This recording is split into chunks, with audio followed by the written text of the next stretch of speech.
Well, hey guys, it is your good buddy Jody Sharp from Superflies from Super Guys, and this is episode 2 of Jody's Fly Box. The fly I've chosen to talk about today is the single bead skein egg fly. Um, I typically don't fish with egg flies. Um, I like more traditional patterns in the sense, like bugs and so on.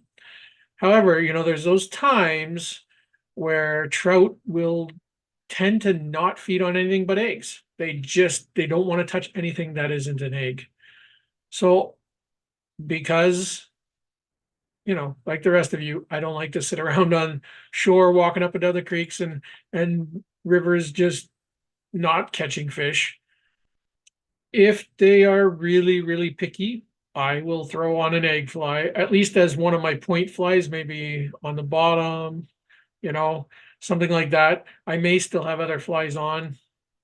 But generally, they're a good fly. When there's those times that fish only want to eat eggs, they are a good fly. And even when the fish want to eat anything, they're a good fly. So depending on the situation you're in, the egg fly is a good fly. There's a lot of different kinds of patterns for egg flies. Um, I typically love this pattern.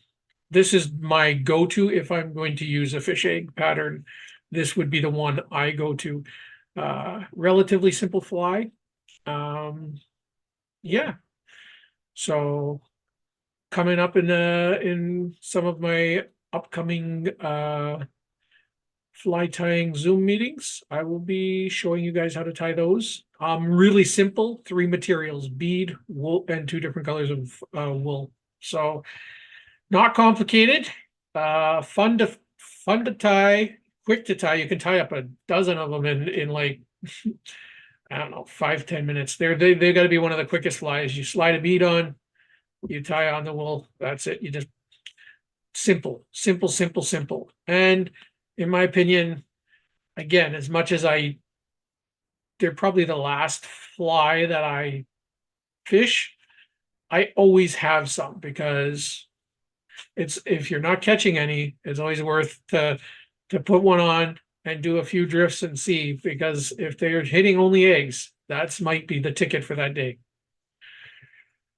All right, so hopefully I see you guys at the meetings. Again, they're every Sunday at 3 p.m. to 5 p.m. on Zoom.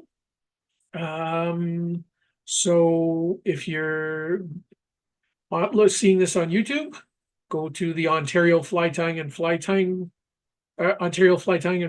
group, and it'll be in the features, the weekly meetings. And if you're in the group, then you already should know what to do. All right, guys. Well, that's me, and this is episode 2. All right, of Jody's Fly Box.